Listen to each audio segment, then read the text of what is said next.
إن الحمد لله نحمده ونستعينه ونستغفره ونؤمن به ونتوكل عليه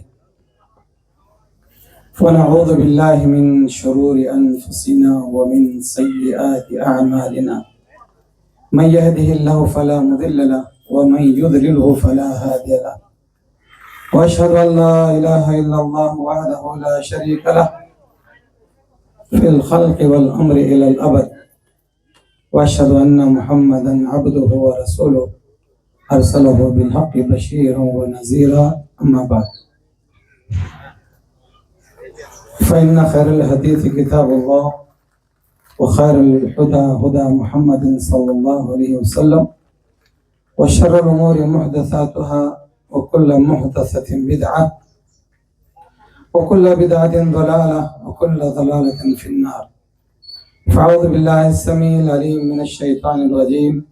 بسم الله الرحمن الرحيم. يا أيها الذين آمنوا اتقوا الله حق تقاته ولا تموتن إلا وأنتم مسلمون. وقال سبحانه وتعالى في موضع آخر: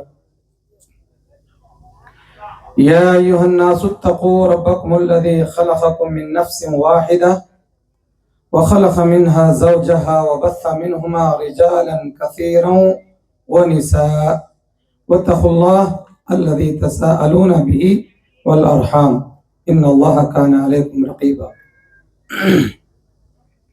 وقال سبحانه وتعالى في موضع آخر: يا أيها الذين آمنوا اتقوا الله وقولوا قولا سديدا يصلح لكم أعمالكم ويغفر لكم ذنوبكم ومن يطع الله ورسوله فقد فاز فوزا عظيما. وقال سبحانه وتعالى: ومن يتق الله يجعل له مخرجا ويرزقه من حيث لا يحتسب. وقال النبي صلى الله عليه وسلم: الدنيا كلها متاع وخير متاع الدنيا المرأة الصالحة. అనంత కరుణామయుడు అపార కృపాశీలుడైన అల్లాహ్ పేరుతో నేను ప్రారంభిస్తున్నాను. ఎక్కువ సమయం లేనందువలన కొద్దిగా క్లుప్తంగా నా మాటలో ముగించాలని కోరుకుంటున్నాను. మీరు కూడా అలాగే శ్రద్ధగా వింటారని ఆశిస్తున్నాను. ప్రియమైన సోదర సోదరీమణులారా మరియు గురువులు, అలాగే ఇక్కడికి వచ్చిన అతిథులు, అందరికీ అస్సలాము అలైకుం వరహమతుల్లాహి వబరకాతుహు. మీ అందరికీ తెలిసిన విషయమే, ఈరోజు మేమైతే ఇక్కడ ఒక ప్రసంగంలో ఇక్కడ అందరూ జమ అయి ఉన్నాము. అల్హమ్దులిల్లాహ్, ఇంతవరకు గురువు గారు చాలా మంచిగా చక్కగా వివరించారు. వివాహాలు, పెళ్లిళ్ళు చేసుకోవడము ఇది అనివార్యము. దీని మీదే మానవాళి యొక్క భవిష్యత్తు నిలబడి ఉన్నది. అల్లాహ్ సుబ్హానహు వ తఆలా ఏం చెప్తున్నారంటే, వజఅల్నా బైనకుం నస్బం వ సిహ్రా. మీలో రెండు బంధాలు ఉన్నాయి. ఒకటి కొడుకు బంధము, మరొకటి దామాద్ బంధము, అంటే అల్లుడు. ఈ రెండు బంధాల వలన ఈ భవిష్యత్తు, మానవాళి యొక్క భవిష్యత్తు నడుస్తున్నది. ఇందాక గురుగారు చెప్పారు, కుటుంబంలో ఎలా ఉండాలి, భార్య భర్తలు ఎలా ఉండాలి, ఆదర్శ దంపతులు అంటే ఎలా ఉండాలి, వాళ్ళ ఆదర్శము అందరి కోసం ఎలా ఉండాలనేది చాలా చక్కగా మాషాల్లా రబ్బానీ గారు వివరించారు. కాకపోతే నాకు ఇచ్చిన సమయంలో రెండు మాటలు మీకు చెప్పదలుచుకున్నాము. అవి ఏమిటంటే, నేను 3 ఆయతులు చదివినాను. ప్రవక్త సల్లల్లాహు అలైహి వసల్లం ఒక హదీసు కూడా చదివి వినిపించాను. ఇవే ఆయతులు, ఇదే హదీసు నికాహ్ యొక్క ప్రసంగంలో కూడా చదువుతారు గురువులందరూ. అది ఏమిటంటే, యా అయ్యుహల్లజీన ఆమను తఖుల్లాహ హక్క తుకాతిహి వలా తమూతున్న ఇల్లా వఅంతుం ముస్లిమూన్. ఓ ప్రజలారా, ఎవరైతే విశ్వసించిన ప్రజలారా, అల్లాహ్తో భయపడుతూ ఉండండి. దైవ భీతి గురించే నేను చెప్పదలుచుకున్నాను. అది ఏమిటంటే, ఈ ఆయతలలో అల్లాహ్ సుబ్హానహు వ తఆలా 4 స్థానంలో దైవంతో భయపడుతూ ఉండండి. నిగా సందర్భంలో పఠించే ఈ ఖుతుబే మస్నూనాలో ఈ ఆయతులు తప్ప నమాజ్ ఆయత కానీ, రోజాలు ఆయత కానీ, జకాతుల ఆయత కానీ, హజ్జుల ఆయత కానీ అవి ఏమి చదవడం లేదు. ప్రవక్త సల్లల్లాహు అలైహి వసల్లం ద్వారా లేదు. కాకపోతే ఈ 3 ఆయతులు చదవడం జరుగుతుంది. అందరూ అదే చదువుతారు. హన్ఫీలు కానీ, షాఫీలు కానీ, మాలికులు కానీ, హంబలి కానీ, మరి ఎవరైనా సరే చదివేది ఈ 3 ఆయతులే. దీంట్లో ఏం చెప్పబడింది ఇది నేను కొద్దిగా వివరిస్తాను, అందరూ శ్రద్ధగా వినండి. అదేమిటంటే, అల్లాహ్ సుబ్హానహు వ తఆలా ఏం చెప్తున్నారు? మొట్టమొదటి ఆయత దీంట్లో, యా అయ్యుహల్లజీన ఆమను తఖుల్లాహ్. ఓ ముస్లిం సమాజము, ఓ ముస్లిములారా, విశ్వసించిన ప్రజలారా, తఖుల్లాహ్, అల్లాహ్తో భయపడుతూ ఉండండి. హక్క తుకాతిహి, ఎలాగైతే భయపడే అవసరం ఉన్నాదో, ఆ ప్రభువుకు మీరు భయపడే అవసరం ఉన్నాదో అలాగే భయపడండి. వలా తముతున్న ఇల్లా వఅంతుం ముస్లిమూన్. మీరు చచ్చేటప్పుడు కరెక్ట్గా తప్పనిసరిగా ముస్లింగానే చావండి. లేని పరిస్థితుల్లో చాలా భయంకరంగా, దాని తర్వాత వచ్చే సమయం మీకు చాలా భయంకరంగా కనిపిస్తుంది. ఇక్కడ అల్లాహ్ యొక్క భీతి, భయం, దైవం యొక్క భయం ఉండాలి మనసులో. అంటే ఏమి విషయం, దాని గురించి అల్లాహ్ సుబ్హానహు వ తఆలా ఎందుకు చెప్పడం జరిగింది అక్కడ? అదే ప్రతి మనిషి, ఇక్కడ వచ్చిన ప్రతి మనిషి, ఈ మాటలు వింటున్న ప్రతి మనిషి, ఆడ గాని మొగ గాని, ముసలు గాని, యంగు గాని, యువకులు గాని, అందరూ అల్లాహ్ సుబ్హానహు వ తఆలాతో భయపడాలి. సరే, రెండో ఆయతు సూరా నిసా ఆయతు, యా అయ్యుహన్నాసు తఖూ రబ్బకుముల్లదీ ఖలఖకుం మిన్ నఫ్సిన్ వాహిద. ఏం చెప్తున్నాడు అల్లాహ్ సుబ్హానహు వ తఆలా? ఓ ప్రజలారా, యావత్ మాని జపాన్లో కానీ, ఇండియాలో కానీ, అమెరికాలో కానీ, ఆఫ్రికాలో కానీ, అరబ్ దేశాల్లో కానీ, యూరోప్లో కానీ, చైనాలో కానీ, దేవుడిని నమ్మేవాడు కానీ, నమ్మని పోని వాని వాడు, వాళ్ళందరూ అల్లాహ్ సుబ్హానహు వ తఆలాని వానికి పుట్టించాడు, సృష్టించాడు. వాళ్ళందరినీ అల్లాహ్ సుబ్హానహు వ తఆలా ముస్లింల నోటి ద్వారా వినిపిస్తున్నాడు.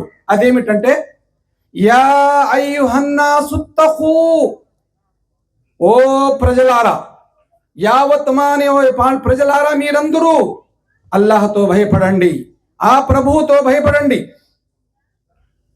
యా అయ్యుహన్నాసు తఖూ రబ్బకుముల్లదీ ఖలఖకుం మిన్ నఫ్సి వాహిద.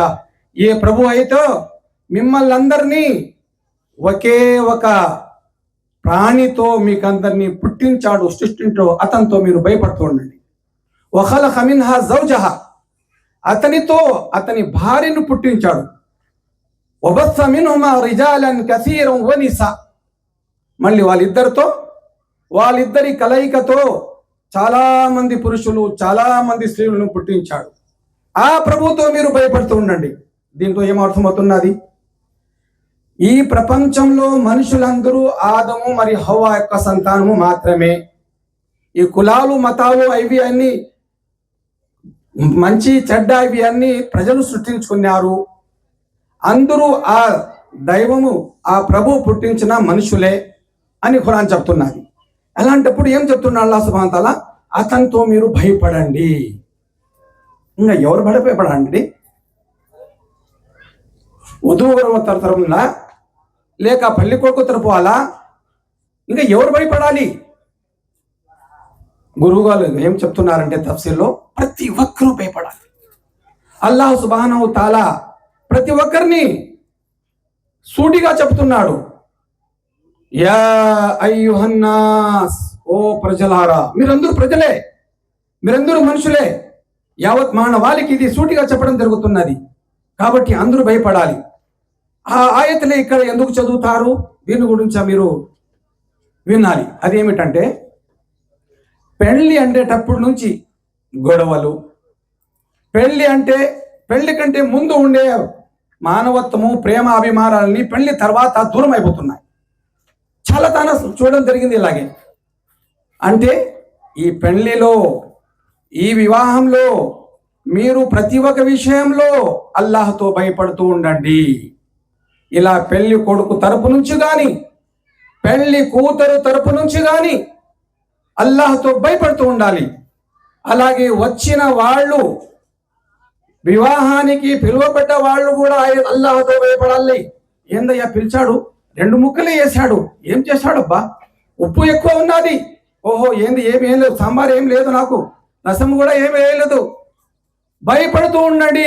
ఏదో వాడు కష్టపడి మీకు పిలిపించి ఆహ్వానం పెట్టి మీకు భోజనం పెడితే దాంట్లో మీరు మళ్ళీ ఏదో ఒకటి పెట్టిపోతారా, మాటలు అతనికి వినిపించిపోతారా. భయపడుతూ ఉండండి. అందరూ భయపడాలి.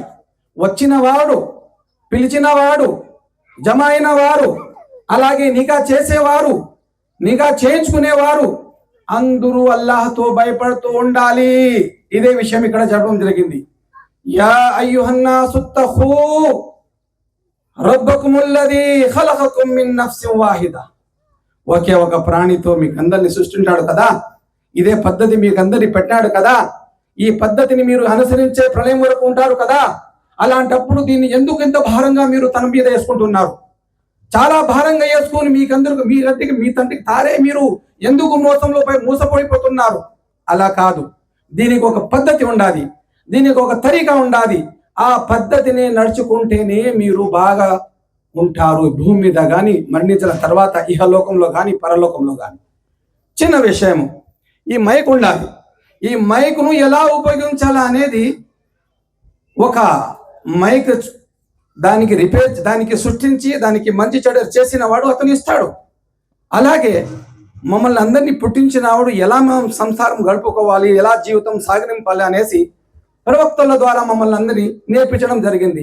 ఎవరైతే దైవ భీతి కలిగి ఈ పద్ధతి మీద నడుచుకుంటారో వాళ్ళకి ఎలాంటి ఇబ్బంది ఉండదు. ఎలాగైతే ఈ మైకు పెట్టినవాడు, తయారు చేసిన వాడు చెప్పిన మార్గంలో మేము దీనికి ఉపయోగించే ఏం కాదు, నీళ్ళల్లో పోసి ఆయిల్లో పోసి ఎక్కడంటే అక్కడ వేసేసి ఇంకా మాట్లాడలేదు, ఇది చెడిపోయింది, ఇది కంపెనీ వేస్ట్ అంటే కంపెనీ వాడు ఏం చేయగలడండి? అలాగే మమ్మల్ని అందరినీ పుట్టించిన ప్రవక్తల ద్వారా ఏదైతే మమ్మల్ని నేర్పించబడిందో ఆ తరీకల, ఆ పద్ధతుల మీద మేము నడుచుకుంటే జీవితంలో ఎలాంటి ఏమి రావు. కాకపోతే దైవ భీతి అనేది ప్రతి ఒక్క మనిషిలో ఉండాలి. పెళ్లి తర్వాత కూడా, పెళ్లి ముందు కూడా దైవ భీతి కలిగి మేము సంసారం చేసుకుంటే అల్హమ్దులిల్లా ఎలాంటి గొడవలు జరగవు, ఎలాంటి తలాకులు జరగవు, ఎలాంటి విడాకులు జరగవు, ఎలాంటి ఇబ్బందులు రావు. కాకపోతే ప్రవక్త సల్లల్లాహు అలైహి వసల్లం వారు మమ్మల్ని అందరినీ ఏ పద్ధతిని నేర్పించినారో ఆ పద్ధతి మీద మేము నడుచుకోవాలి.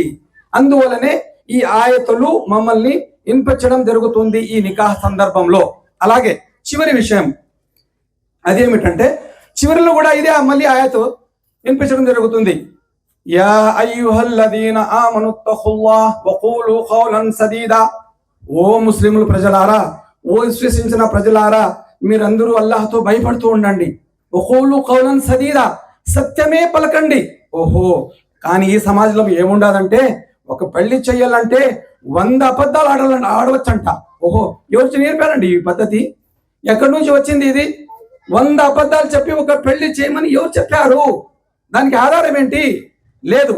ప్రవక్త ద్వారా మమ్మల్ని ఏమి నేర్పించబడిందంటే, వఖూలు ఖౌలన్ సదీదా, సత్యమే పలకండి. యుస్లిహ్ లకుం అమాలకుం, మీ కార్యాలన్నీ నేను దగ్గర నుండి నేనే జరుపుతాను అంటున్నారు అల్లాహ్ తఆలా. కాబట్టి ప్రతి ఒక్క విషయంలో సత్యమే పలకాలి. యుస్లిహ్ లకుం అమాలకుం, వేరే లాభం ఏమిటంటే వయగ్ఫిర్ లకుం జునూబకుం, మీ పాపాలు కూడా క్షమించబడతాయి. వమన్ యుతిఇల్లాహ వ రసూలహు ఫఖద్ ఫాజ ఫౌజన్ అజీమా, ఎవరైతే అల్లాహ్ మరియు ప్రవక్త సల్లల్లాహు అలైహి వసల్లంని తన దాసం చూపిస్తారో, వాళ్ళు అనుగుణంగా ఉంటారో, వాళ్ళు చాలా మంచి సఫలం అవుతారు. కాబట్టి ఈ జీవితంలో పరలోక జీవితంలో సాఫల్యం పొందాలంటే ప్రవక్తల మరియు అల్లాహ్ సుబ్హానహు వ తఆలా నేర్పిన పద్ధతిని మేము అనుసరించాలి. అలా అనుసరించిన వాడు ప్రతి ఒక్క మనిషి ఇన్షా అల్లా చాలా పద్ధతిగా చాలా రుజుమార్గం వాడు నడుస్తూ ఇన్షా అల్లా అల్లాహ్ యొక్క స్వర్గంలో ప్రవేశం పొందగలడని నా ఆశ. అల్హమ్దులిల్లా, నేను ఇంతటితో నా మాట ముగిస్తాను. సుబ్హానక అల్లాహుమ్మా వ బిహమ్దిక అష్హదు అన్ లా ఇలాహా ఇల్లా అంత సుబ్హానక ఇన్నీ కుంతు